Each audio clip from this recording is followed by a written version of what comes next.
We are talking angels and earthworms today, here with Lorraine Segal. Lorraine, it's a pleasure to be back with you. There goes the book. Yes, it's the print proof still. So yes. So last time we talked, I can't remember if you were working on this or where were you in the process last time we chatted? Let's see. When did we talk? Was it about a year I ago? think so. Yeah. Well, I started this. It was a first twinkle in the goddess's eye in Okay. 2017, and then I started really actively writing it. Well, after that, it's taken 5 years. So I think when we talked, I was in the final stages. I finished writing it, and then I was trying to get it published, and figure out all the ways to do that. And oh my goodness, what a steep learning curve. I'm sure. I'm sure. How did you come up with the title of the book? Well, that's kind of a funny story. It actually came from a therapy session in the 70s. Like you can, Whoa. yes, I was with a therapist who really helped me grow up again and heal the misunderstandings I had about not being good enough and being isolated. And at one point, I can't remember what exactly had happened, but I'd made some stupid mistake that I'd made several times before during our time together. And I said to her, but Abby, I didn't want to keep making these mistakes. I wanted to be an angel of light. And she leaned in and looked me right in the eye and said, then what would you do here on the planet with the rest of us earthworms? Hmm. Wow. That's really interesting. So when you were writing the book, that was that forefront in your mind, kind of that whole title, or did that come to you later during the process? It actually came later. I started writing the book. Well, I do self-guided visualizations and meditation. And one time I was talking to the goddess, and this little being popped into my consciousness. He looked like a cartoon character from the 30s. Yeah. And he had the face and body of a golden book, and skinny arms with white gloves, and skinny legs with black shoes. And he pumped his arms up and down and said, write me, write me, write me, write me, write me. So I called him Bookie. And I said yes, finally, because he wouldn't shut up. But he didn't tell me what to write. So I asked the goddess, and she said, thinking I'd write a book about conflict management. She said, no, write about your life first. So the first title of the book was Bookie Writes a Book, Right. which Yeah. I didn't intend to keep as the title, but it was just a way of, it was something to name it, to get it started. Yeah. Kind of a working title, right? Exactly. So tell me about the process of writing this book. Like, what were your feelings as you started, and kind of what were your feelings in the middle and towards the end? Yeah, well, the first thing I did was create a virtual file called Bookie Gets Organized. And I started writing down all the titles, I guess you call them, little mini titles of stories that I tell friends and sweethearts and students. And then I started a second list of stories the names of stories I've hardly ever told anyone. And then I started a second file, the one Bookie Writes a Book, and started writing them up. So when I was just getting started, one of the things I write about in the memoir is that I had a terrible writer's block from things that happened to me in childhood. So as I started thinking about writing, those voices came roaring back. I mean, I thought they were gone because I was doing really well writing my blog and not having problems writing. And the voices came in and said, who do you think you are? You don't have anything to say. You can't write a book, blah, blah, blah. And so those were the first feelings, actually, that I had to kind of deal with or overcome. And then it was also a lot of fun because some of these stories I really enjoy telling. And so it was fun to write them down. And then one of the pieces of the memoir, I gave it a Gothic title College of Darkness, which Yes, I is saw that. Yeah. about being bullied and mobbed in academia. And I didn't want to write it, did not want to write it. And I waited until I'd written everything else before I wrote it. And so there were a lot of feelings, that came up then. I actually cried and shook through that whole section. But Mm. then, I lived through it.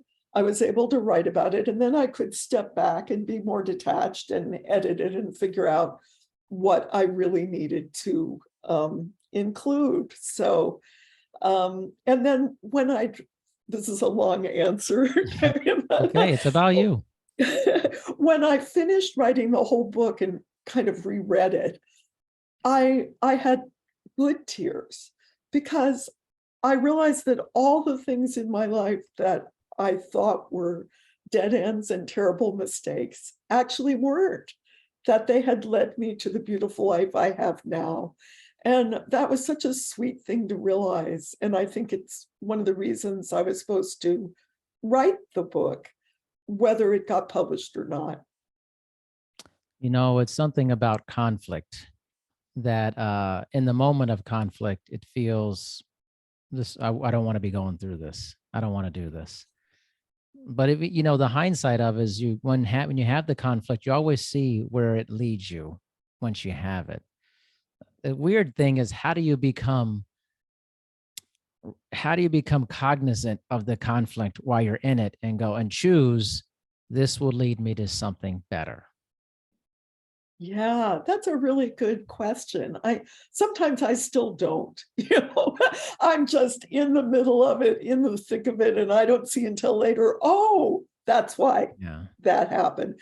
But I think that experience helps. I mean, having written this book and realized how so many things that happened to me that were awful, or I felt so stupid at the time, and they really did lead me someplace better. I think when something happens, I can think, well, I don't know what the big picture is. I don't really know what's supposed to come out of it. And it could be something amazing. Yeah, most definitely. And speaking of the College of Darkness, I think we talked about this a little bit last time, but it's good revisiting, especially since I recently saw. I'm curious about how you think about this. How is that less and less people are attending college, younger folks, Mhm. and the value, I guess, add of college is being questioned. Now, you experience it from being in academia. What's your take on all this from your experience in being academia and what you're seeing now with less and less college attendance? Yeah, well, okay. I think that a, a, a true open college education is amazing because it helps you explore the world. It can teach you how to think. It can show you all the array of options of careers that you could go into and open up the world of books, which is a beautiful thing.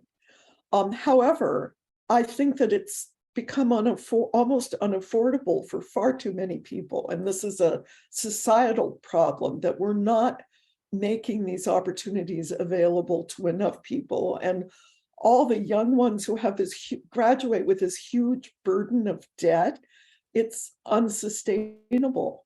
And I do think that college is not for everyone, that I think I said this before, but we need to equally honor different professional technical training programs and so-called vocational programs as being just as valid options, and really support the arts more too. Yes, most definitely. Now, what role, besides the financial role, what role do you think the administrative environment plays in this, into the experience of both the administrator, staff, and then ultimately the student population? Because obviously you had a very conflicting aspect. It's toxic. You talked about it. What's the responsibility of this kind of environment towards making it a more, besides the affordability, but a better environment for students as well and staff? Yeah, well, some of this I think is invisible to students, that Mm, they're not seeing the kind of conflict and pressure on the the faculty the same way. However, I think that the unconscious bias, the racism, the sexism, the homophobia, the transphobia, you name it, phobia and ism, is because that exists so strongly in many colleges, the students are not getting the full education that they could if the faculty was more diverse and if the administration was supporting that diversity in both the faculty and the students more, instead of what I've seen in my college, and I've heard of in others, of simply paying lip service to it because that's what they're supposed to be doing, while holding on with both hands very tightly to, I'm not changing anything and you don't belong here. Feels like it's funny, like academia, especially in colleges, should be a place of a lot of progressive thoughts and expansion of the mind, but it also feels like that's kind of the cover, but behind the scenes it's not really happening, actually. I think it is happening in certain limited ways. Yeah. There's people who are passionately committed to that, who teach at colleges. But I know for me, it was a huge shock because I thought, oh, I'm going to be a professor and we'll explore all these intellectual endeavors and I'll have a cohort of colleagues who support this. And no, it was quite an illusion shattered. I feel like that's fair. It feels very common to me. I mean, I've been on a lot of college campuses and different things, and I feel like it's a lot like life is. Everybody projects a certain thing in life. I actually got into this really interesting conversation about this, Lorraine, about like a lot of life is a projection. It's the projection. It's this hologram that you want others to see about yourself, whether it's people, whether it's institutions, whatever it is. It's like, how can we be less like the projection and more like the authentic self? But is that harder to do with obviously the components of politics and ultimately money involved? Money seems to be an extremely large factor, especially in political aspects and colleges in general. Mm-hmm. Yeah. Well, the interesting thing, this is especially from my conflict transformation perspective, is some of it is what we want to project to others. And a lot of it is what we want to believe about ourselves. It isn't just like, inside what you're really like, and then you want other people to see something else. It's a lot more like, well, this is who I'm determined to be, even though I'm not. Yeah. And don't tell me anything different about myself. That's an interesting way of looking at it. I mean, I got to back up on this because it's more complex, but let's make this in terms of like you're writing this book. You started to experience, you're putting a projection out of angels and earthworms. You said in the beginning you had something like, wow, I don't know, like I'm writing a book. Like, how did you reconcile that feeling so that you no longer started thinking, well, I don't know if this is me? Yeah. Well, one of the things I learned to do that I talk about in the memoir is to dialogue with the divine, whom I call the goddess. And I asked her point blank, I said, why do you want me to write this? And, is it going to be okay? And all of these things.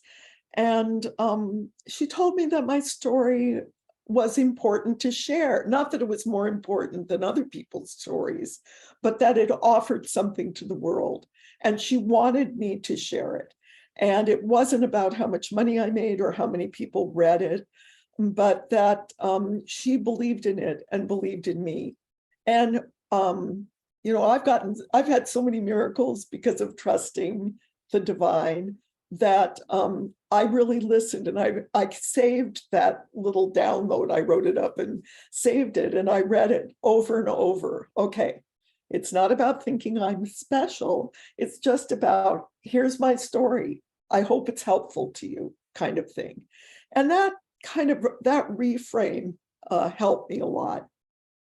So this is advice to the reader or just to yourself No, about the this was to divine? me. This Okay. was advice from me to me. You to you. How did you develop this your spirituality or your aspect of this, as you call it, goddess? How did you Yeah. develop this? Oh, that's a really excellent question. I worked at it very consciously. I read somewhere that developing a relationship with the divine is like developing a friendship. It doesn't happen automatically. You have to give it time and attention and listening and speaking and meeting and all of that. So that's sort of the bottom line is I wanted it. I grew up in an atheist agnostic family with no Mm, spirituality or religion, basically. I mean, we were nominally Jewish, but right. I didn't know anything about that either. And so part of it was in therapy that my therapist had me sit in the lap of a divine woman, which is something I wanted and needed. I actually took a class in channeling, I guess you'd call it, which, how to dialogue, how to write my stuff and then be able to write what the divine was saying back. And I've been working on it for most of my adult life, actually. And now and some of it was with 12-step programs and working the steps in 12-step programs. Okay. And so I meditate and pray at least a little bit every day.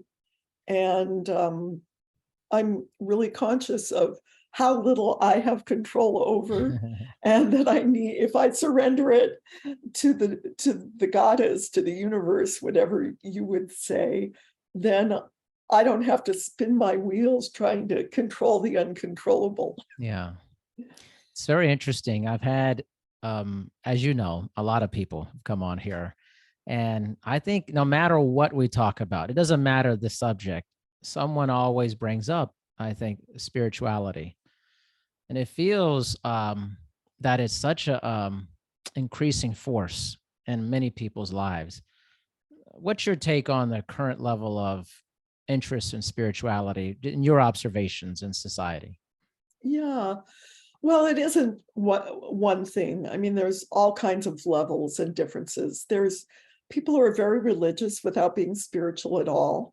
And there's Mm. people who are very, very spiritual without being religious at all. And then there's some people who are both. And this is silly, but I'm just going to tell you that I was in Berkeley when there was the whole human potential growth movement and all these, spirit guides and Yeah. shamans, and there's a lot of beauty and truth in all of those paths. But I actually created an imaginary center called the Sicky Sweet Crystal Peace Center. Sticky, sweet crystal peace. Yes. So, people who are so out of their bodies and just kind of floating around, I would say, oh, that class belongs in the Sicky Sweet Crystal Peace Center. So, and then I do think that many people, whether they have a lot of money or not, are recognizing that material things aren't enough to Hmm. lead to a happy life.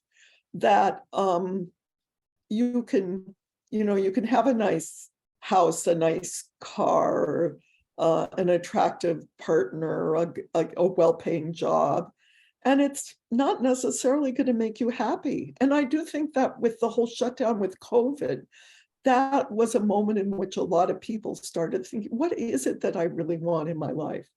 Because they had this time separate from society a little bit. Many people did, not everyone, of course, but that let them examine that.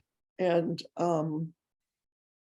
it's interesting for me. I have an eating disorder. I'm a compulsive overeater.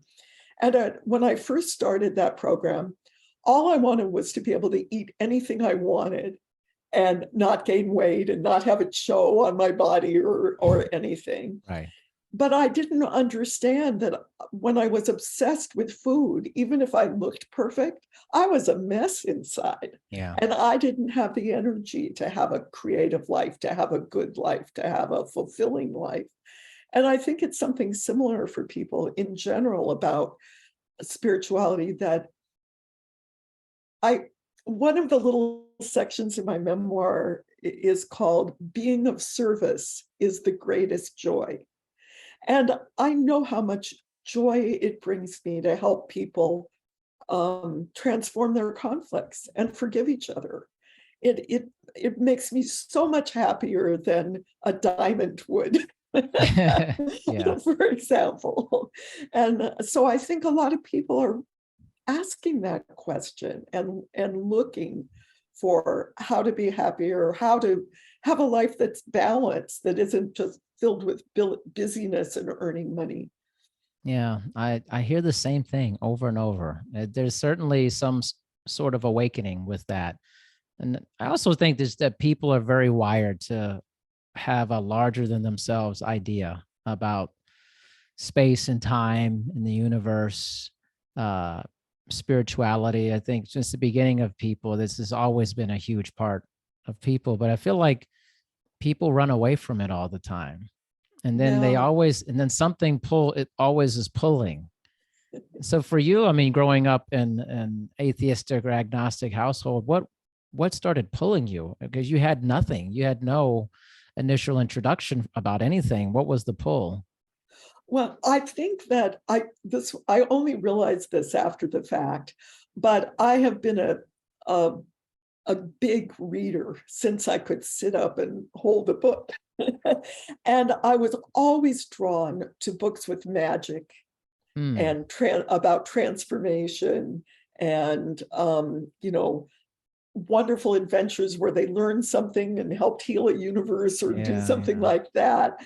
And I read E. Nesbitt and the C.S. Lewis and the Chronicles of Narnia, and every book I could get my hands on that was about kids having these magic adventures. And I think that was a spiritual quest. I Yeah. didn't know it at the time, but it really was.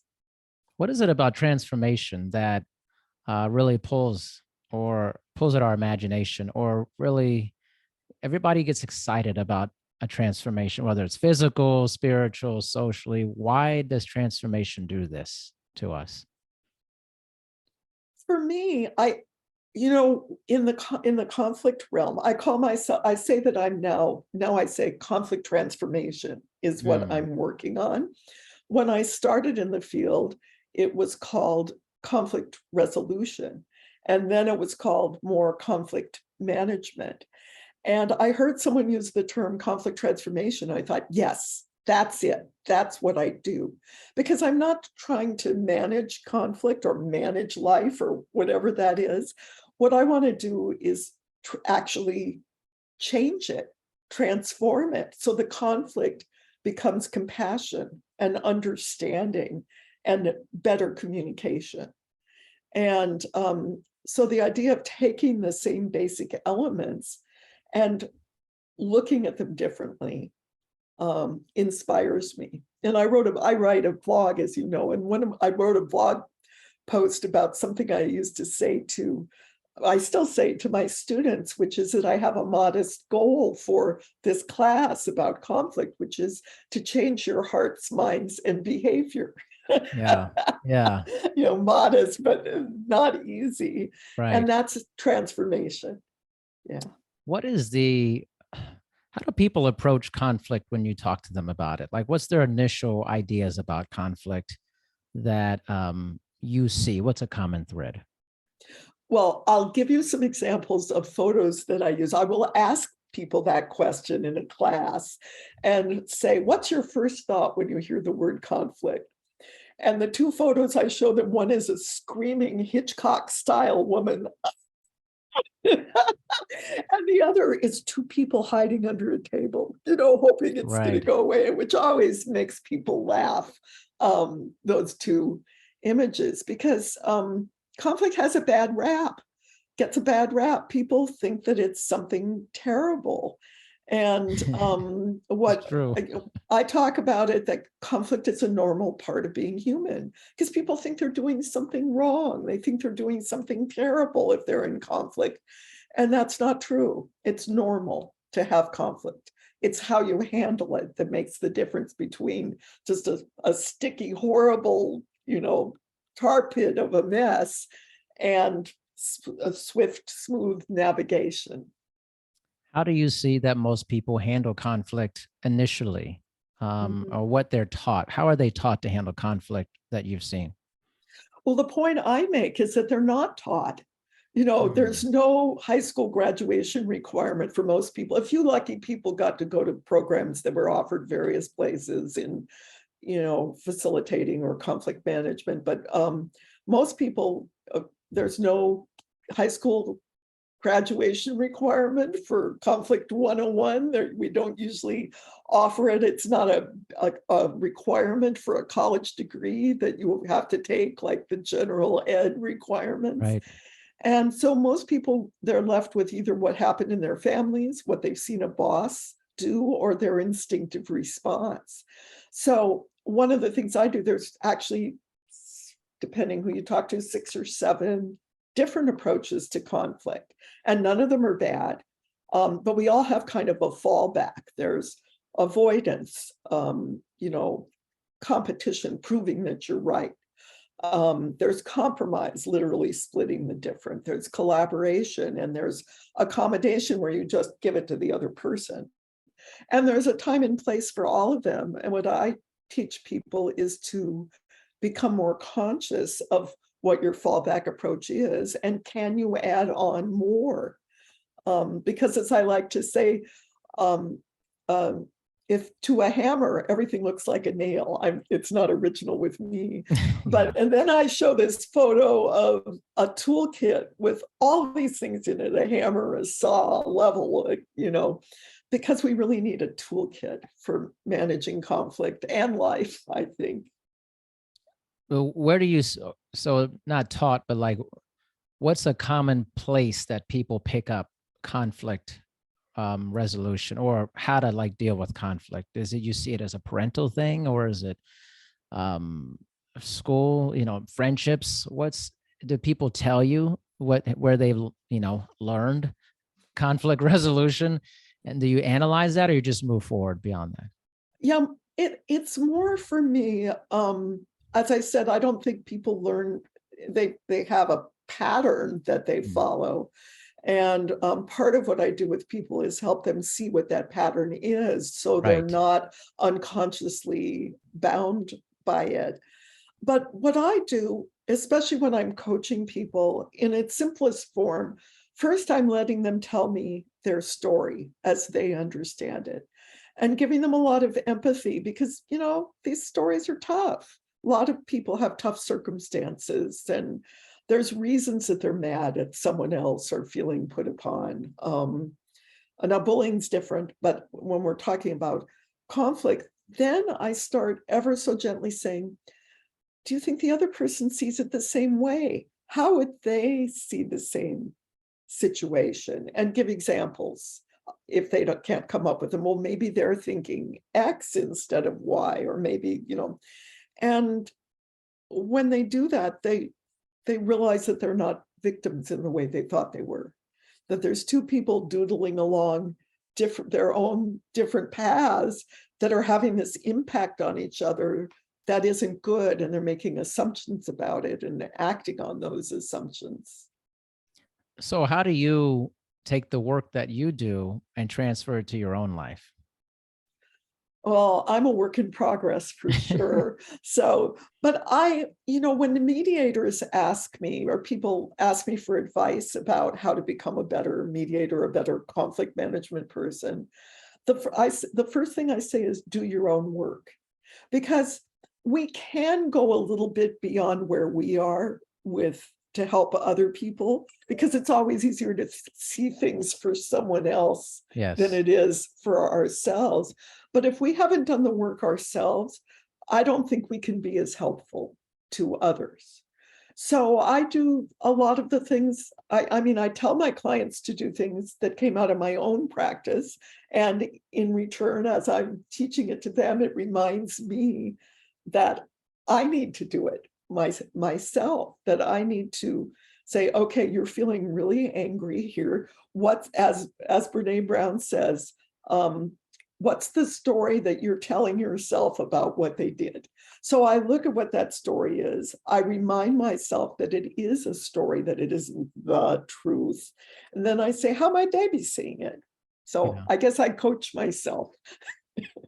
You know, it's interesting. This is like the second time I've talked about this in the last week, about that, about coaching yourself. And it was interesting about, there's some fields where maybe the implementation or the intervention you're providing is, you're not technically allowed to have yourself to provide that experience. This may be in certain clinical experiences for certain molecules or things of that may help other people. You may not have that experience yourself, so it's hard for you to like put yourself in that environment.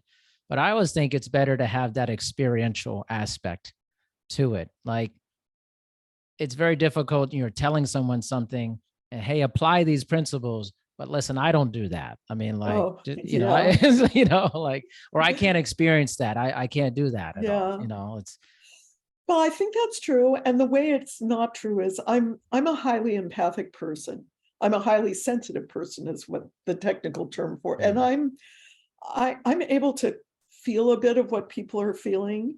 And I think also because I've read so much science fiction and novels and yeah, fantasy, that I've been, different universes and different people's bodies and everything, that I can imagine what it doesn't mean I really know what it's like for them, but I sure. can imagine it. How would I feel if and people seem to feel my empathy, that Yeah. my compassion.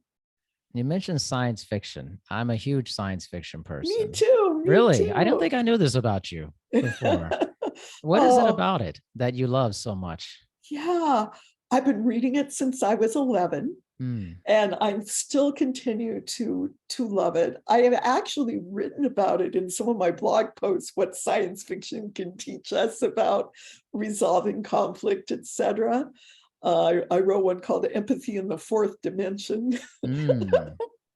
and which was based on a science fiction book. And I think, of course, it's people right now or in the past who were writing about science fiction. So they're trying to address issues that relate to us and applying it to some, really out of the box, way Yeah. out there situation. And but they can create better worlds or better problem solving. That's one.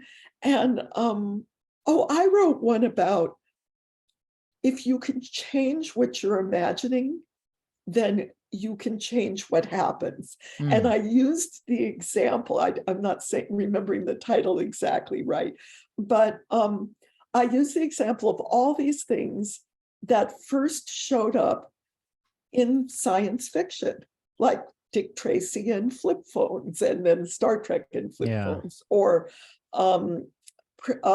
3D printers, or um, uh, virtual reality.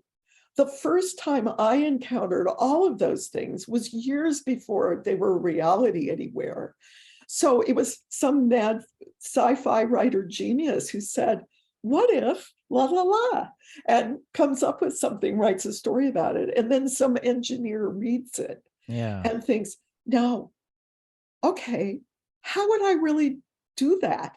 What would we need? What kind of materials? What kind of social environment? What everything? And I think that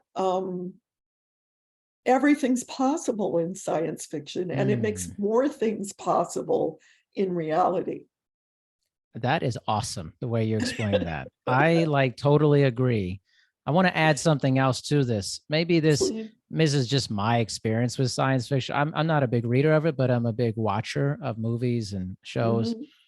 Always seems like to me that most science fiction is also very futuristic and dystopic at the same time, and that a lot of the future is not great in the science fiction. It is often a vapid wasteland, or humanity has done something to the environment, things of that nature. I mean, what is it about that type of science fiction that seems to be prevalent? Well, I think dystopian visions are prevalent right now. And I do think that there's more written science fiction that is not like that Okay, see, as that's the much as the difference. movies. Okay, the movies are There is, very dystopic, yeah. very dystopic. And even when the movies are based on books or stories, which they often are, not always, but they pick the ones that are kind of dystopian visions. Right. And there's lots of novels that aren't like that in the same way. I'll tell you my very recent favorite is called Set My Heart to 5. And it's sort of like a cross between Flowers for Algernon in a sci-fi setting, and I can't think of my other example, but it is the funniest commentary on current human behavior that you can imagine from the perspective of a bot who is learning how to have feelings. Right. And it's kind of sad, but it's also just really inspiring and laugh out loud funny. And they were going to make a movie about it supposedly, but it didn't happen. And it was too positive, probably. Too positive. See, yeah, they're picking negative stuff because people get enthralled by that. Okay, since we're talking science fiction, these are old and they're like in between science fiction and fantasy. But there's this pair of books that are called The Copper Crown and The Throne of Scone by Patricia Kennelly Morrison. And what they're about is that the Celts in ancient Britain got together with the Atlanteans and went out into outer space thousands of years ago, recreated Celtic culture with magic and high technology, and followed the Brehon laws, in which women and men are completely equal. If you have a lot of money, you're responsible to make sure everyone around you is fed and clothed and has work. And it's this incredible sort of magic infused space opera that has a very happy ending. And I still love them. Yeah, I see. I had no clue there was so much positive science fiction, like happy, more utopic based science fiction and writing, because all the series and movies are pretty scary and like the future is not great. I mean, like, yes, it's not great. Well, what I connect that with is I take walks in my neighborhood. I have lovely neighbors, but when I look at the Halloween decorations, and I've seen them shift over the years, they're more and more towards the scary skeletons coming out of the earth. There's someone around the corner from me who has 2 10-foot, I'm not exaggerating, 10-foot skeletons in their front yard. It's just nuts. Oh. And I took one, there was one that was like Day of the Dead instead, with the flowers and the happy, skulls and everything. But that was the exception. And I've really seen Halloween get darker and darker and darker and darker over the years. And it's kind of what do you attribute that to? I think there's a lot of despair and there's a lot of belief in the darkness. And I can't watch as much. I like TV. I like watching shows, but there's more and more shows that assume that people are evil. Right. And that there's no love and connection in the world, either that or they're inane sitcoms. Yeah, right. And it's no fun to watch them. I'll start them. Like, to give you an example, I started watching Breaking Bad. Okay. I was completely intrigued by the idea of an underpaid chemistry teacher turning to, making drugs. Because I thought, we got to do something. Do something. But then he just became as evil as everyone else. Right. And I watched another show exactly like that with completely different cast. It's called The Cleaning Lady. I don't know. I heard of it. I haven't watched it though. Well, it's really well acted. She's a doctor who's an illegal, not illegal, but she's an immigrant without papers. But by the 4th episode, she was becoming a criminal, period. And I said, no, I'm done. You know what's funny? I consider myself a very happy, easygoing person, but I feel very drawn to like very crazy sci-fi, like really Yeah, hardcore dark stuff. I'm not a dark person though. It's like I'm not like that, but I'm really drawn to space. Space is very interesting to me. the final frontier. Yeah, the I science love fiction of Star space. Trek, all the Star Ah, Treks. and you Yeah. know, people are also pulled towards time travel in science Mhm. fiction. Yeah. I feel like it's an underlying theme of like wanting to experience the future or the past, Mhm. and like having an idea of going back, changing things, or living beyond your current time, you know? Yes.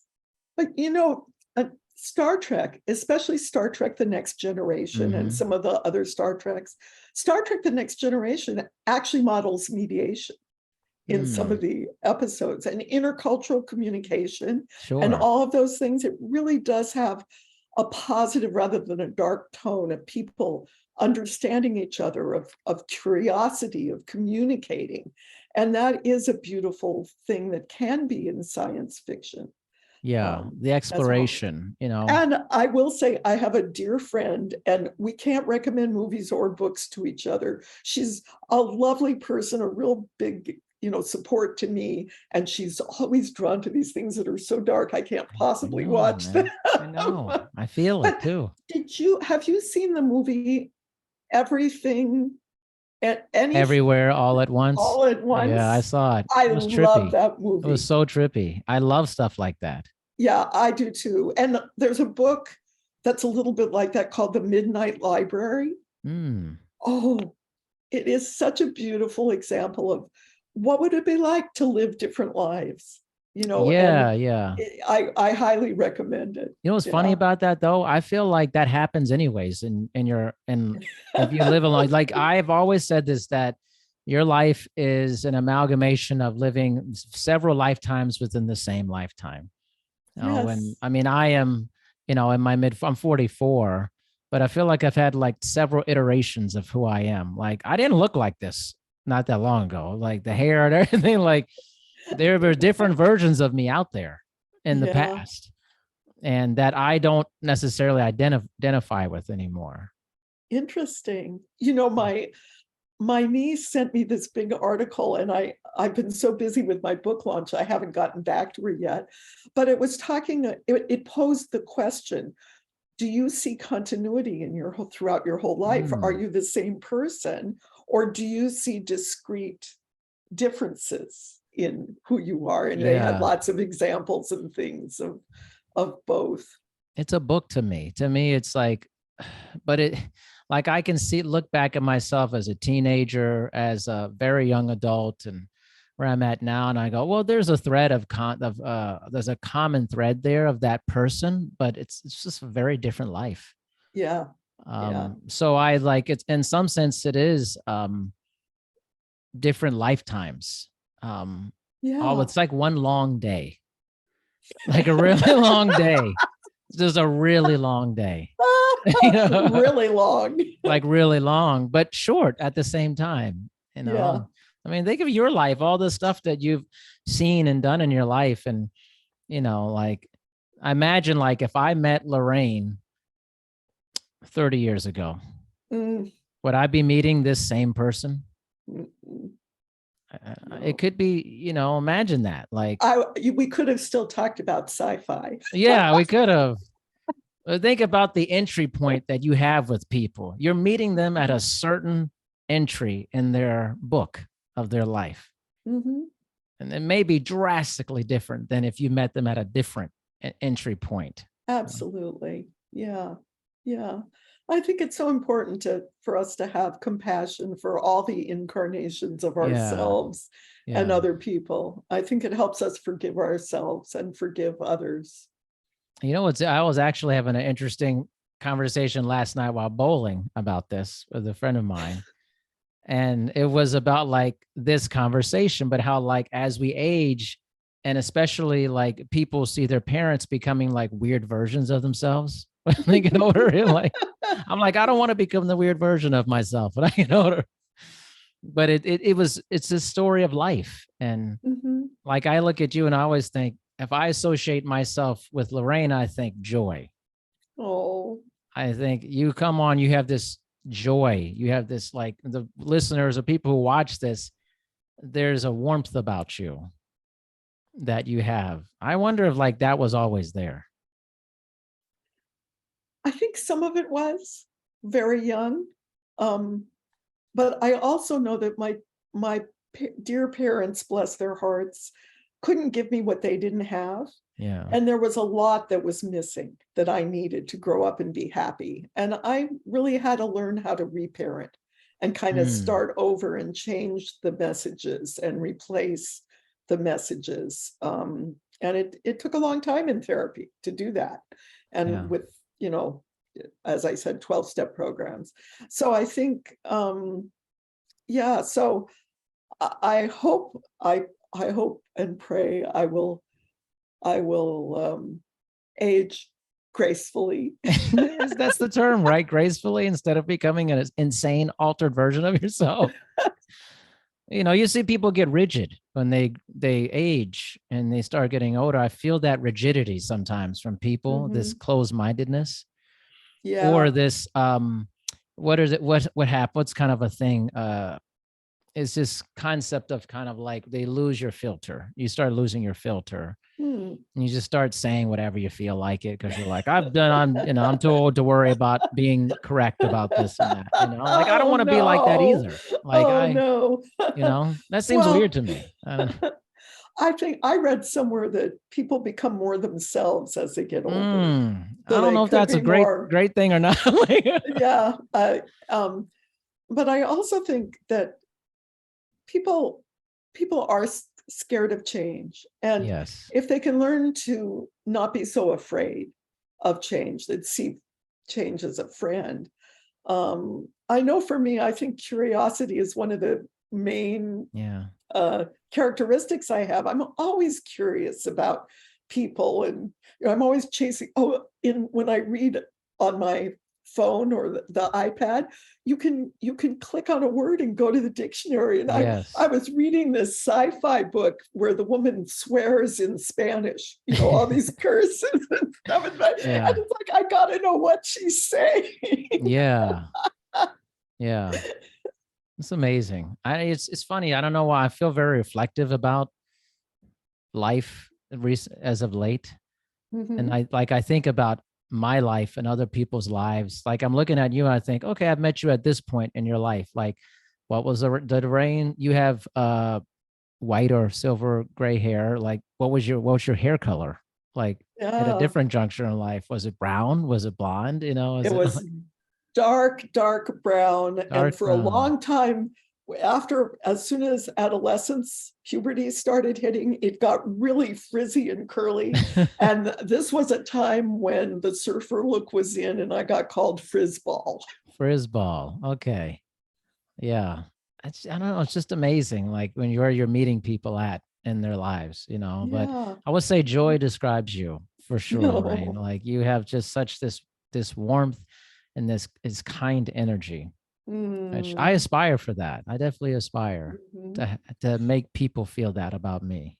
Well, I will say, if you want to meet me at different ages, read my memoir, because it is about me from when I was young until now. Someone asked me why I picked my whole life to write about. Right.